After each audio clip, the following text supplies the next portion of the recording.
तो भाई आज का फ्राइडे नाइट स्मैकडाउन काफी कमाल धमाल का शो था, क्योंकि आज रॉक ने कॉन्सर्ट किया था फ्राइडे नाइट स्मैकडाउन के ऊपर, और साथ ही साथ यहाँ पर जिमी ऊसो ने अपने भाई जे ऊसो का चैलेंज भी एक्सेप्ट कर लिया है। तो पूरे शो पर क्या कुछ हुआ ये इस वीडियो में जानते हैं, लेकिन उससे पहले जो भी नए बंदे आए हैं चैनल पर, फटाफट से चैनल लाइक करके वीडियो को सब्सक्राइब कर लेना। अबे साले आई मीन्स वीडियो लाइक करके चैनल को सब्सक्राइब कर लो मेरी जान। तो सबसे पहले आज के शो की शुरुआत करते हैं the people's champ the Rock. तो यहाँ पर सभी क्राउड की तरफ से रॉकी रॉकी के चैंट्स सुनने को मिल रहे थे, और रॉक ने यहाँ पर सबसे पहले बोला कि मैंने यहीं से ही अपनी कैरियर की शुरुआत करी थी। एंड यहाँ पर रॉक ने अपनी लाइन बोली जो कि वो बोलते हैं finally the rock come back. और भाई क्राउड लिटरली इतना ज्यादा इन्वेस्टेड था आज रॉक में कि भाई रॉक यहाँ पर ऐसे लग रहा था कि भाई रॉक यहाँ पर बेबी फेस बन चुके हैं क्या क्राउड के साथ, वो इतना ज्यादा प्यार से बातें कर रहे थे। उसके बाद यहाँ पर रॉक ने बोला कि आज मैं गाना गाने वाला हूँ। तो बेसिकली यहाँ पर गाने के अंदर ऐसा होता है कि जो लिरिक्स होते हैं गाने के, उसके अंदर ट्रोल किया जाता है या फिर सीधा बोले के गाली वाली दी जाती है। तो सबसे पहले इस गाने के अंदर यहाँ पर रॉक ने घसीट लिया था the American nightmare Cody Rhodes को, और यहाँ पर रॉक ने कोडी रोड्स के स्टार डस्ट वाले जो कैरेक्टर थी उसकी भी बेइज्जती करी थी। और साथ ही साथ यहाँ पर रॉक ने ये भी बोला कि तुम एक मिस्टेक हो अपनी फैमिली की। इसके बाद रॉक टर्न करते हैं सेथ रॉलिंस के ऊपर। तो यहाँ पर रॉक ने सेथ रॉलिंस को कंपेयर किया उनकी वाइफ के साथ कि तुम्हारी वाइफ जो है वो तुमसे ज्यादा पॉपुलर है, और यहाँ पर साथ ही साथ टाइटल लेने की बात भी करी रॉक ने कि मैं तुमसे टाइटल भी छीन सकता हूँ। देन यहाँ पर इस कॉन्सर्ट की लास्ट में यहाँ पर रॉक ने बोला कोडी क्राई बेबीज के बारे में। तो यहाँ पर कोडी क्राई बेबीज को बिचेस बोला यहाँ पर रॉक ने कि तुम सब बच्चे हो द फाइनल बॉस के। तो यहाँ पर रॉक ने अपने आप को फाइनल बॉस बोला है। और सच में यार यहाँ पर रॉक का ये जो कॉन्सर्ट था ना, ये सुनकर इतना ज्यादा मजा आया था कि भाई मैं इस कॉन्सर्ट को 10 आउट ऑफ 10 की रेटिंग दूंगा। बाकी आप भी अपनी रेटिंग दे सकते हो कमेंट सेक्शन के अंदर कि आपको ये वाला सेगमेंट कैसे लगा था। तो ये कॉन्सर्ट खत्म होने के बाद यहाँ पर रॉक ने अपना प्रोमो कट किया, जिसके अंदर उन्होंने बोला कि कोडी रोड्स ने मेरे को लास्ट वीक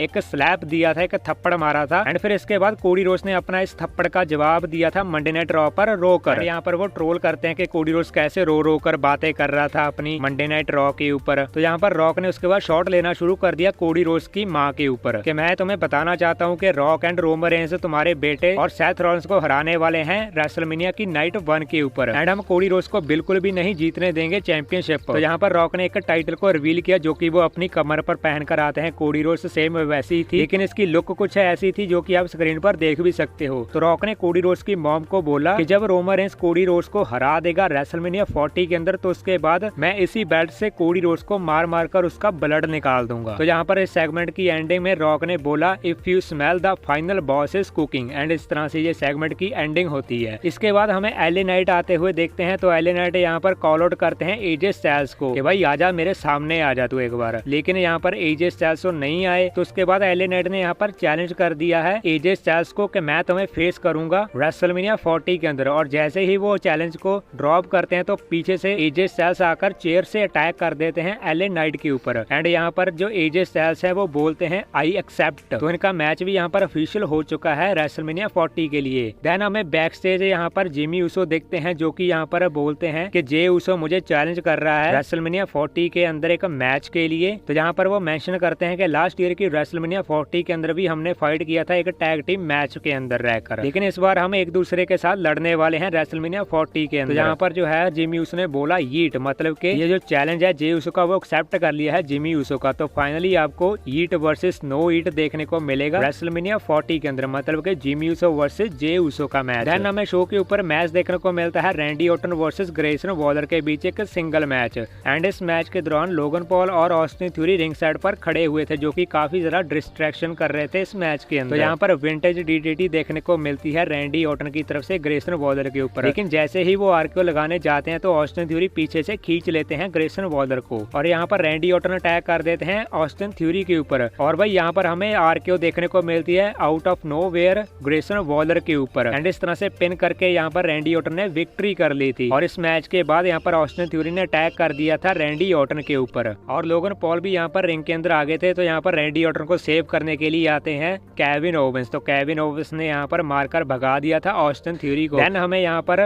केविन ओवेंस का स्टनर और उसके बाद रैंडी ऑर्टन की आरकेओ का मिक्सचर भी देखने को मिला, जो कि भाई मेरे को बहुत अच्छी वाली कॉम्बो फिनिशर लगी थी। तो यहाँ पर लोगन पॉल जा रहे होते हैं बैक स्टेज की और तभी वहाँ पर निक ऑल्डर्स आते हैं। निक ऑल्डर्स ने बोला लोगन पॉल को कि मैंने तुम्हारा जो ओपोनेंट है उसको ढूंढ लिया है रेसलमेनिया 40 के लिए। तो यहाँ पर वो रिवील करते हैं कि Logan Paul versus Randy Orton versus Kevin Owens के बीच एक ट्रिपल थ्रेट मैच होगा यूनाइटेड स्टेट चैंपियनशिप के लिए एट रेसल रेसलमेनिया 40 और इसके बाद तो भाई लोगन पॉल की पूरी हवाइयां ही उड़ गई थी। देन आज के शो का जो मेन इवेंट था वो था बेली वर्सेस डकोटा काई का। एंड इस मैच के दौरान यहाँ पर पूरी की पूरी डैमेज कंट्रोल खड़ी हुई थी रिंग साइड पर और यहाँ पर कायरी सेन और साथ ही साथ आस्का काफी ज्यादा अटैक कर रही थी रिंग साइड से बेली के ऊपर। तो इस मैच की एंडिंग कुछ इस तरह से होती है कि यहाँ पर इयो स्काई जो है वो अटैक कर देती है बेली के ऊपर और ये मैच डिस्क्वालिफिकेशन से एंड हो जाता है। तो यहाँ पर पूरी की पूरी डैमेज कंट्रोल जो है वो चढ़ जाती है बेली के ऊपर। यानी यहाँ पर बेली को सेव करने के लिए आती है नाओमी। तो यहाँ पर नाओमी भी कुछ खास नहीं कर पाती, वो भी यहाँ पर पिट जाती है डैमेज कंट्रोल से। तो शो की एंडिंग में हमें यहाँ पर मून सॉल्ट देखने को मिलता है इयो स्काई की तरफ से बेली के ऊपर। एंड यहाँ पर जो पूरी की पूरी डैमेज कंट्रोल है वो स्टैंड टॉल करती है रिंग के बीचों बीच। तो इस तरह से आज के फ्राइडे नाइट स्मैकडाउन की एंडिंग होती है। तो भाई मुझे तो काफी ज्यादा बढ़िया लगा आज का फ्राइडे नाइट स्मैकडाउन का शो। आपको कैसे लगा सभी लोग जरूर बताना मुझे कमेंट सेक्शन के अंदर। अगर आपको वीडियो अच्छी लगी हो तो लाइक करना एंड साथ ही साथ सारे लोग चैनल को सब्सक्राइब ठोक देना मेरी जान।